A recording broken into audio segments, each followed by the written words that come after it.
Je sais qu'actuellement, c'est le Saint-Esprit qui fait les miracles, coordonné par le Seigneur Jésus-Christ. Maintenant, si quelqu'un vient maintenant, il fait une vidéo et puis il dit, moi, je peux changer la situation des gens, que les gens le suivent, moi, je pense qu'ils sont dans le faux parce que lui, il prend la place du Seigneur et du Saint-Esprit en même temps. Ce matin, je suis en train de méditer dessus.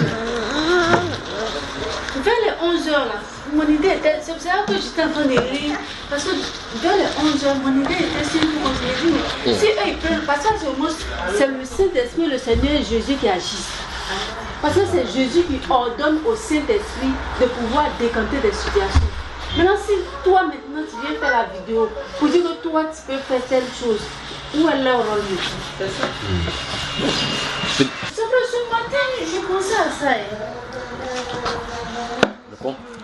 Tu vois, par exemple, si c'est ta méditation que tu as eu le matin par rapport à ce qu'on vient de dire, on peut comprendre que c'est le Seigneur qui voulait te faire comprendre ça. Ça, c'est un peu comme la réponse là-dessus.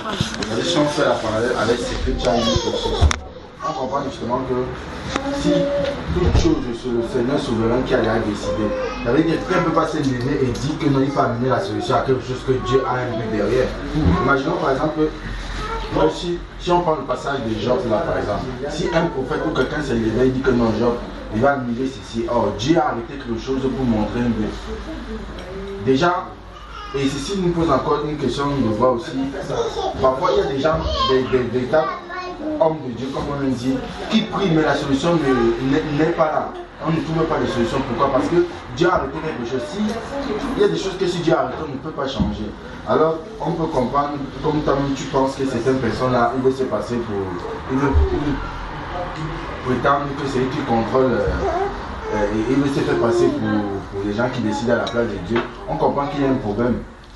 Parce que on a laissé tout entre les mains du Seigneur et on a demandé au Seigneur, en réalité, quel est le message. Il y a souvent, il y a souvent certains problèmes qui m'arrivent et demandent, c'est vrai que ce n'est pas toujours, mais il y a certains problèmes quand ça m'arrive, ils me demandent, je vais auprès du Seigneur pour dire quel est le but que tu envoies ici. Parce que si on comprend le but pour lequel Dieu met les épreuves derrière nous, on aura moins de problèmes. Mais si on n'a pas compris le but, on court directement avec ces personnes-là qui prétendent qu'ils ont la solution. Or, normalement, comme tu le dis, il va me dire que si Dieu a décidé que peut-être tu auras ton miracle aujourd'hui, la solution à ton problème, tu auras. Mais de proclamer qu'ils vont apporter la solution, c'est un peu comme si ils décident déjà à la place de Dieu. Or, peut-être que Dieu a déjà un plan qu'il a déjà arrêté. Comment on vient de voir par rapport à un problème. Bon, ça suscite beaucoup de questions parce que ça montre vraiment que si c'est comme ça, on n'a plus besoin de partir auprès de Dieu. On passe directement voir cette personne-là. Et on comprend que ça commence à interroger avec les Écritures. Est-ce que c'est comme ça que Dieu agit? Tu vois? Parce que lui, la décision, ça appartient au Seigneur. Je peux avancer. Je ne sais pas si c'était bien à faire. Je vais un peu non. Pas la raquette, tu me donnes. Oui, monsieur Khalid. C'est un peu ça, les gens. En fait, c'est un peu ce qui arrive aujourd'hui avec les pasteurs, les prophètes, tous ces hommes-là. Parfois, ils disent venez des séminaires de guérison, séminaires de tel, comme si ils ont déjà. Ils savent que durant ces séminaires, on va résoudre tout.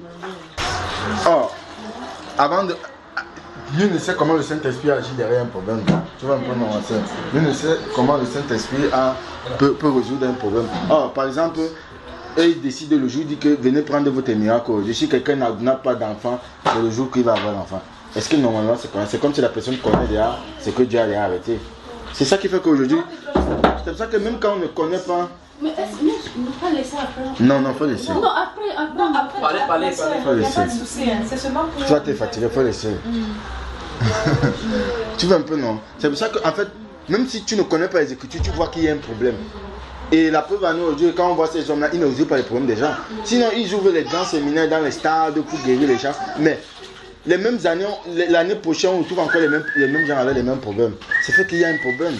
C'est les gens veulent prendre la place de Dieu en disant qu'ils vont décider ils vont décider de résoudre les problèmes des gens. Non, c'est pas comme ça. Parce que derrière un problème, Dieu a un but. Mais parce que normalement, ceux qui sont envoyés de Dieu, ils cherchent d'abord à sonder, Seigneur, quel est le problème? Tu vois un peu, non? Quel est le problème? Quel est le problème de cette personne? C'est ceux-là qui sont envoyés de Dieu. Quand tu viens avec ton problème, c'est pas lui qui dit. Il veut d'abord sonder ce que l'esprit a décidé, ou bien le but de l'esprit derrière. C'est que maintenant l'esprit a dit que non. Peut-être la personne n'a pas de problème quand on venait l'écouter. Maintenant, si la personne n'a pas de problème, ça veut dire qu'il n'y a rien à dire. Il ne va pas dire à la personne que bon, tu vas donc accoucher. Non. Si Dieu ne veut pas que la personne accouche maintenant, il sait pourquoi il ne veut pas. Alors ne venez pas, on ne va pas se mettre, on va prendre les micros, on va dire que venez prendre vos enfants. Ceux qui n'arrivent pas à accoucher, venez, vous allez accoucher à ces séminaires. Ça devient bizarre. Ce qui est bizarre encore, c'est qu'on ne voit même pas les... On ne voit pas les miracles là se réaliser. Mais ce n'est pas se réaliser parce que Dieu a dit qu'il partagera sa gloire avec quelqu'un. Ça, il est ferme là-dessus. Amen. Et ces gens justement, ils viennent vouloir prendre la gloire de Dieu. Parce qu'ils décident que c'est eux qui veulent faire comprendre aux gens que c'est eux qui ont la décision. La décision de résoudre le problème à l'instant. En fait, c'est pour ça qu'aujourd'hui, on a certaines personnes, ou bien certains, on va dire quoi, les religieux insultent les chrétiens. Parce qu'avec ces hommes-là qui blasphèment le nom du Seigneur, ils partent au devant, ils utilisent le nom du Seigneur et puis on ne voit pas la réalisation. Après, on va dire que vous priez depuis là, vous priez pour résoudre vos problèmes, pour peut-être avoir à manger à la maison. Il n'y a pas à manger à la maison pour que les enfants travaillent, aucun enfant ne travaille. C'est pour ça qu'ils insultent les enfants de Dieu. Or, on peut voir que derrière toutes ces souffrances, toutes ces famines, les enfants qui ne trouvent pas, Dieu a peut-être un but derrière. Bon, c'est ça, ces hommes veulent prendre la place de Dieu. Tu as raison de dire que c'est pour ça que tu ne t'es pas poussé par cette méditation, ma soeur. On doit vraiment faire attention à ce genre de personnes qui viennent et prétendent dire qu'ils ont déjà la solution aux choses. Parce que il faut aller auprès de Dieu pour savoir si Dieu veut que la solution soit là. C'est pour ça que tout à l'heure, comme le frère a cité ce passage qui dit que si quelqu'un est malade, qui prie, tout ce qu'on a besoin qu'on prie. Et quand on prie maintenant, là, le reste, c'est plus indécidé, ce n'est plus de nous. Or, quand tu vois quelqu'un qui dit que non, si vous êtes malade, venez prendre votre guérison. Parce que personne ne sait exactement le jour où Dieu a décidé la guérison.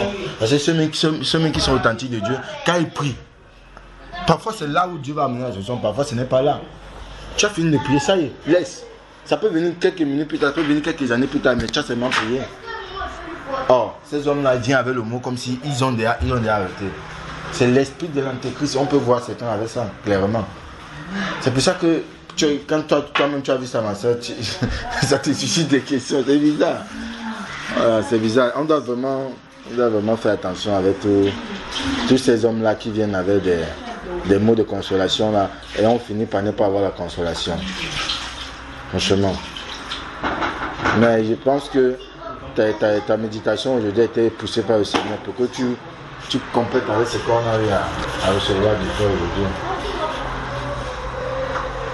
Vraiment, c'est une bonne chose que le Seigneur nous suscite vraiment toujours des interrogations comme ça. On doit faire attention.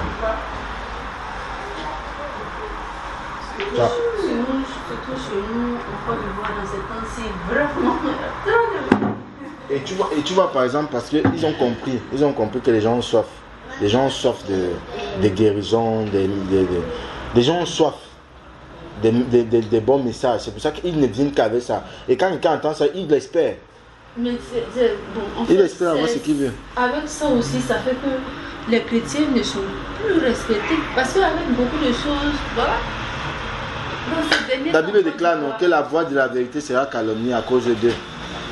Et c'est ce qu'on voit, c'est la Bible a prophétisé ça. Bon, c'est ce qu'on voit. C'est ce qui fait que même quand tu viens avec l'évangile pur dans la sainte doctrine, les gens ne veulent plus entendre ça. C'est parce que ils sont fatigués d'entendre que non, je prophétise sur ta vie aujourd'hui là que demain là, tu vas avoir le travail, demain tu vas avoir la voiture et la voiture ne vient jamais. C'est terrible vraiment. C'est terrible ce qui se passe. Si tu as d'autres questions, ma soeur, ça peut t'aider. Bon, j'espère au moins que j'ai répondu à ta question. Non, c'est bon. Si tu as d'autres questions, disposez en attendant qu'on attend les autres.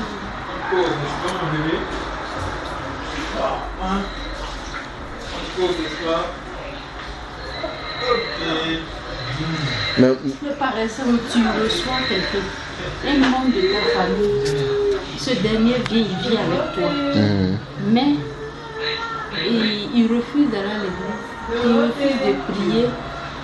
Mais un jour dans ma maison, j'ai le balai à ranger la maison, tu sens qu'il fait les trucs, des exercices. Il fait des trucs de magie.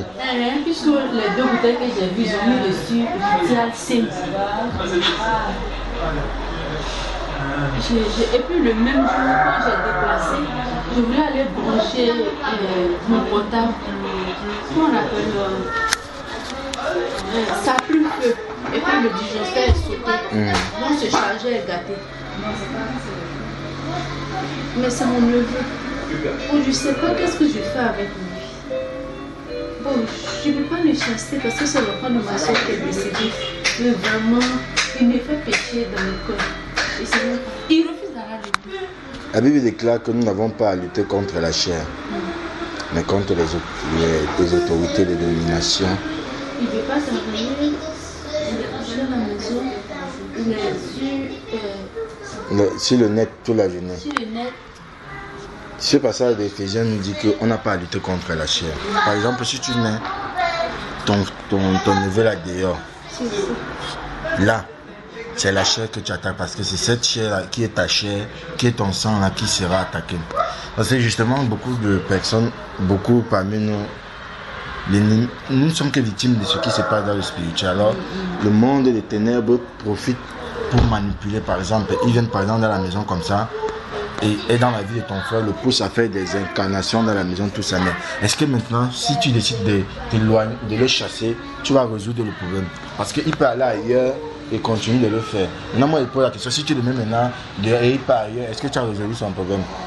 Non, si je le mets dehors, même, il y a une séparation au niveau de la famille. Parce qu'il va payer là-bas pour dire que je l'ai chassé. C'est pas bon. Tu vois, voilà. C'est ça. Je prie, je demande à Dieu de le changer. Je prie. Mais ça me fatigue. Tu vois, donc tu peux chercher la solution, mais Dieu non. Et je suppose qu'il n'a pas encore répondu. Bon, c'est donc ça qui fait. Je fais juste un flashback à ce qu'on nous a dit. Qui fait ce que justement, quand ces hommes-là proclament que on va même. Aujourd'hui, c'est la journée ou bien c'est le séminaire où on va chercher tous les démons dans la famille. Ce qui fait que les gens, par exemple, qui ont prié comme tu as prié et que le Seigneur n'a pas encore répondu, vont courir aller vers là-bas. Bon, tu vois, par exemple, la Bible a déclaré tout à l'heure, c'était on prie. Si quelqu'un a un problème, qui prie? Tu as parlé de ton neveu. Tu as prié. Le Seigneur n'a pas encore répondu, non. Remets tout simplement entre les mains du Seigneur. Parce que si tu le chasses maintenant, tu ne résous pas le problème. Non, il n'y a pas même s'il n'y a pas le problème, les conséquences au niveau de la famille, tu ne résous pas le problème parce que c'est juste une personne physique que tu as chassé. Mais il faut toucher ce qui est spirituel là. C'est lui que tu dois attaquer. Et pour l'attaquer, tu ne peux pas l'attaquer charnellement, il faut aussi l'attaquer spirituellement. Et c'est l'une des solutions, c'est la prière. Donc, tout, c'est seulement que tu mettes le genou devant le Seigneur. Le simple fait que ne te fatigue même pas que s'il ne va pas à l'église. Ce n'est pas le fait qu'il va aller à l'église et qui peut résoudre le problème. Parce que même dans les églises, il y a les sorciers, non? Même dans les dénominations, là, il y a les sorciers là-bas. Beaucoup même, ce sont les sorciers. Tu vois? Bon, il peut aller là-bas, ce n'est pas le problème. Bon, là, toi, déjà qui connais que non, ceci n'est pas bon, puisque la Bible nous l'interdit, il faut juste mettre le genou au sol, tu implores le Seigneur, tu demandes de résoudre ce problème. Maintenant, ce que je peux tout simplement dire, c'est que aie la patience, attends que le Seigneur amène la réponse. Parce que si maintenant tu ne comprends pas que dans toute chose le Seigneur agit en son temps, que tout le monde vient de comprendre que pourquoi toi tu invoques le véritable Dieu, lui il invoque et toi tu pries. Nous espérons que quand on prie, on attend la réponse. Mais pourquoi le Seigneur ne résout pas ça maintenant? Ça nous ramène encore tout ce qu'on tente et pas tout ça. Pourquoi le Seigneur ne résout pas? Pourquoi le Seigneur laisse qu'il y a cette histoire de pratique et puis ça commence à te poser des questions en voyant ton chargeur qui éclate par exemple? Pourquoi le Seigneur laisse ça? Oh, tu l'as prié, tu vois. Peut-être parce que justement, il y a aussi peut-être, je dis bien peut-être, un enseignement que le Seigneur veut faire passer à ton neveu. Qui sait, peut-être un jour, ce neveu-là, ce serait celui que le Seigneur va utiliser, même beaucoup plus. Et il va comprendre mieux que, en fait, j'étais là-bas même peut-être parce que le Seigneur voulait me faire passer un message. Parce que même dans les loges, comme par exemple les cercles des francs-maçonneries, il y a ceux qui sont enfants de Dieu dedans. Mais Dieu les laisse là-bas. Justement, il les sortira à son jour, le moment où il aura décidé de les faire sortir. Parce qu'ils sont peut-être là pour un enseignement. La preuve en est, on prend le cas, par exemple, de l'apôtre Paul. L'apôtre Paul était un pharisien. Il était là-bas. Or, on comprend de manière biblique qu'il était là-bas justement parce que Dieu voulait le faire comprendre un enseignement. Pour que le jour où il sera face aux pharisiens, à ces docteurs-là, l'enseignement qu'il aura appris d'eux, il sait comment les faire face pour les gagner. Parce qu'il a gagné quelques pharisiens, tu vois. Et la sagesse que Dieu a permis qu'il puisse entrer dans l'école des pharisiens, là, c'était pour que demain, quand il va s'asseoir en face de ces, il sait comment les prendre. Donc, Dieu a un but derrière toute chose. Donc, le simple fait que Dieu ne répond pas directement à la prière concernant ton frère ne veut pas dire qu'il n'est pas au courant. Voilà ce que je veux te dire. Ça ne veut pas dire qu'il n'est pas au courant. Mais peut-être il peut avoir un but. Le simple fait, c'est que tu pries tout simplement. Prie. La Bible nous demande de prier. Tu pries, tu attends et tu laisses le Seigneur agir. Qui sait, peut-être il a déjà même répondu. Qui sait, peut-être il ne veut pas encore répondre parce que le moment n'est pas encore décidé. So, lui-même, il a appelé ma petite soeur en Côte d'Ivoire pour dire que lui, il va partir. Mais il avait dit, c'était depuis le début de mois, il devrait partir, mais il devrait partir juste en présent. Bon, toi, tout ce que tu peux faire, c'est résoudre. Parce que le Seigneur nous demande de ne pas aussi être en division avec les gens. Non, ce ne serait pas bien que nous soyons en guerre comme ça. Tu remets entre les mains du Seigneur, tu laisses. Parce que la Bible ne nous demande pas de si par exemple ton propre parent, ta propre maman ou ton propre papa est sorcier, la Bible ne nous demande pas de le fuir, mais plutôt de l'embrasser. De l'embrasser, de prier pour lui, de le bénir même. Parce que ce n'est pas lui le problème. C'est les esprits qui sont dans cette personne qui sont le problème. Et ce sont ces esprits-là pour lesquels nous luttons. Parce qu'en réalité, l'homme chrétien n'est pas une personne charnelle, une personne spirituelle. Le chrétien, c'est quelqu'un de spirituel. Bon, voilà pourquoi il faut que vous résoudez spirituellement dans la prière. Toi, nous ne voyons pas, par exemple, la prière que nous faisons, mais il y a des conséquences derrière cela. Bon, ce que je peux que te dire, ma soeur, et ce que la Bible déclare dans ce genre de situation, c'est de prier, laisser le Seigneur agir selon son moment. Tu vois un peu, non? C'est tout ce que tu peux faire. Prie seulement. Dieu ne dit pas que ça serait facile. Prie seulement. Tu vois? Ça, le Seigneur l'a dit dans tous les domaines, même dans les couples, parce qu'il y a des femmes, il y a des maris qui ont des époux et des épouses qui sont dans les loges. Mais Dieu ne nous demande pas de se séparer de ce genre de personnes. Tu vois? Mais Dieu dit plutôt que par nos comportements, ils peuvent être gagnés. Tu vois un peu, non? Ils peuvent être gagnés par ton comportement. Ou bien demain, quand le Seigneur va le gagner, quand il sera du côté du Seigneur maintenant, il va comprendre que non. Il comprend pourquoi sa tante agissait comme ça. Parce que tu leur as donné un enseignement. Tu vois un peu, ma soeur? Donc c'est un peu comme ça qu'il faut résoudre. Ils sont pleins partout là, même dans nos familles. Parce que tous ceux qui ne sont pas dans le Seigneur Jésus sont dans les ténèbres. C'est ce que la Bible déclare. Parce qu'autrefois nous étions dans les ténèbres, aujourd'hui nous sommes des enfants de lumière. Bon, tous ceux qui ne sont pas avec le Seigneur sont dans les ténèbres. Bon, une fois que tu choisis le camp du Seigneur, les autres sont les ennemis potentiels que le diable utilise comme il veut parce qu'il est encore dans les camps. Tu vois? Donc on comprend que quand nous sommes avec le Seigneur, tous ceux qui sont auprès de nous sont forcément des ennemis. Tu vois un peu, que l'ennemi utilise pour nous persécuter. Alors, qu'est-ce qu'il faut faire? Il faut redoubler d'efforts. Tu vois? Ça ne va pas. Tu peux gêner pour lui. Tu peux prier pour lui. Mais c'est seulement comme ça que la solution est. C'est le Seigneur qui a la solution. Amen, ma soeur. Bon, merci. Amen, ma soeur.